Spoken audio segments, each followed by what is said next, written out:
Hello students, I am here today in the TV studios of AIOU to help you understand the 5th unit of your course, Educational Psychology.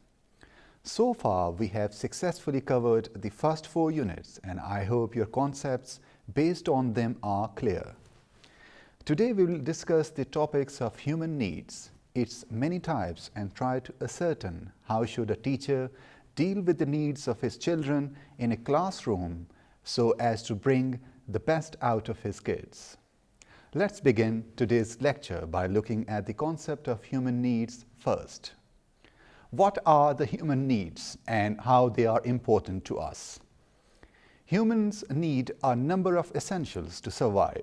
According to renowned psychologist Abraham Maslow and the conflict scholar John Burton, these essentials go beyond just food, water, and shelter.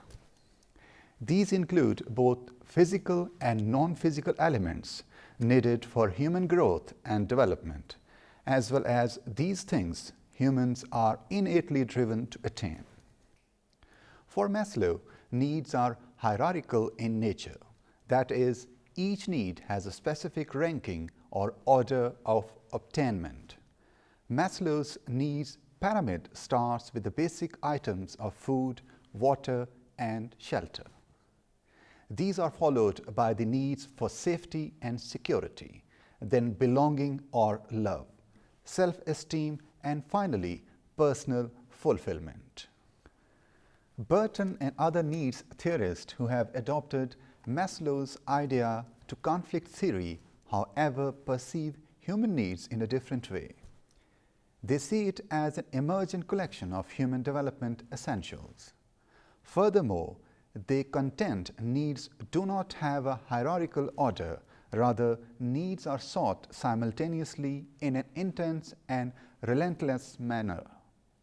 Needs theorists' list of human essentials include: safety and security is the need for structure, predictability, stability, and freedom from fear and anxiety.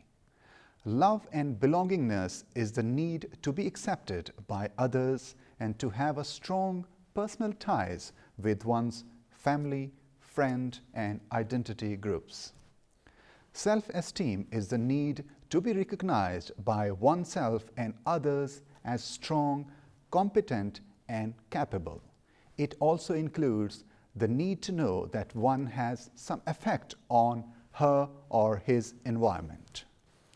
Personal fulfillment is the need to reach one's potential in all areas of life. Identity goes beyond a psychological sense of self. Burton and other human needs theorists define identity as a sense of self in relation to outside world. Identity becomes a problem when one's identity is not recognized as legitimate, or when it is considered inferior or is threatened by others with different identifications. Cultural security is related to identity, the need for recognition of one's language, tradition, religion, cultural values, ideas, and concepts. Freedom is the condition of having no physical, political, or civil restraints, having the capacity to exercise choice in all aspects of one's life.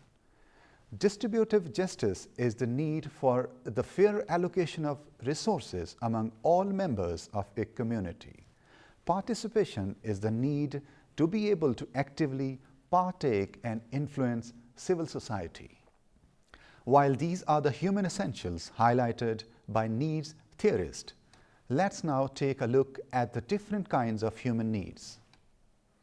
According to Abraham Maslow, human needs are of 5 kinds: psychological needs, safety needs, social needs, esteem needs, and self-actualization needs. Abraham Maslow, a famous social scientist and a psychologist, developed a theory of motivation which is based on the hierarchy of needs.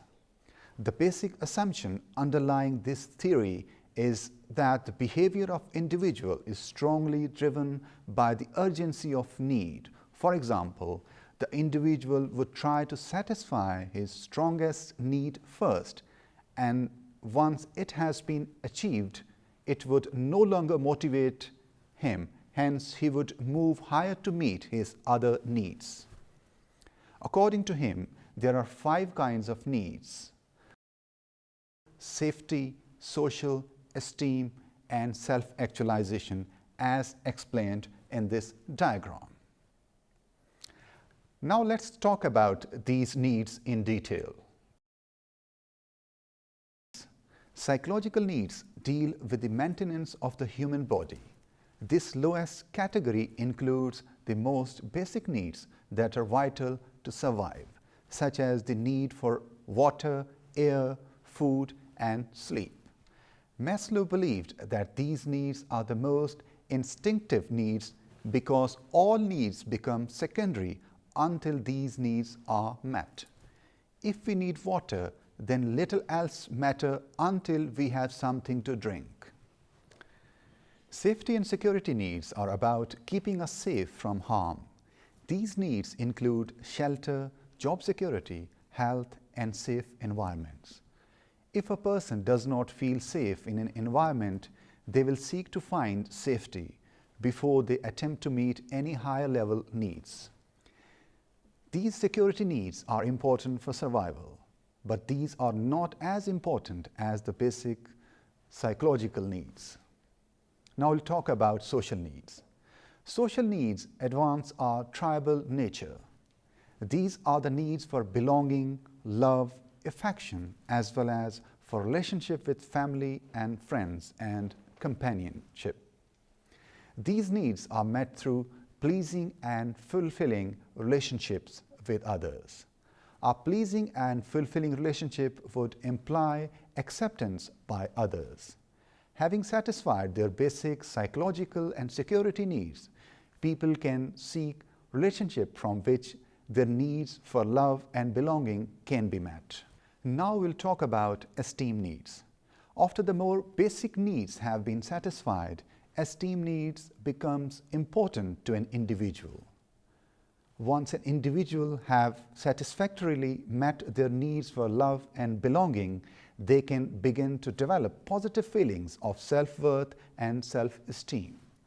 Esteem needs are for a higher position within a group and act to foster pride in their work and in themselves as individuals. These needs include self-esteem, respect, achievement, confidence, recognition, and accomplishment. Now we'll talk about self-actualization needs. Self-actualization is the highest level of Maslow's hierarchy. This level of need pertains to what a person's full potential is and realizing that potential. What a man can be, he must be, is the basis for the perceived need for self-actualization. Maslow describes this as the desire to become everything that one is capable of becoming.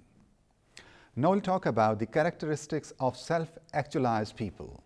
Although we are all theoretically capable of self-actualizing, most of us will not do so, or only to a limited degree. Maslow estimated that only 2% of people will reach the state of self-actualization. He was particularly interested in the characteristics of people whom he considered to have achieved their potential as persons. By studying 18 people he considered to be self-actualized, Maslow identified 15 characteristics of a self-actualized persons. They include: they perceive reality efficiently and can tolerate uncertainty, accept themselves and others for what they are, spontaneous in thought and actions, problem-centered, unusual sense of humor, able to look at life objectively, highly creative, resistant to inculturation but not purposely unconventional, concerned for the welfare of humanity, capable of deep appreciation of basic life experience, establish deep satisfaction interpersonal relationship with a few people, peak experiences, need for privacy, democratic attitude, and strong moral and ethical standards. Now we'll talk about behavior leading to self-actualization. It is not necessary to display all 15 characteristics to become self-actualized, and not only self-actualized people will display them. Maslow did not equate self-actualization with perfection. Self-actualization merely involves achieving one's potential. Thus, someone can be silly, wasteful, vain, impolite, and still self-actualized. Let's now take a look at the few behaviors that, according to Maslow, lead to self-actualization. Experiencing life like a child with full absorption and concentration. Trying new things instead of sticking to safe paths. Listening to your own feelings in evaluating experiences instead of voice of tradition, authority, or majority. Avoiding pretense and being honest. Being prepared to be unpopular if your views do not coincide with those of the majority. Take responsibility and working hard.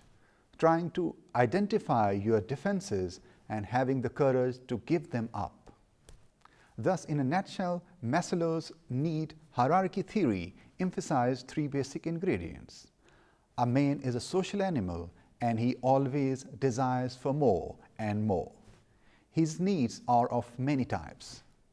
There is a hierarchy of these needs. For example, these needs are arranged in a series of preference.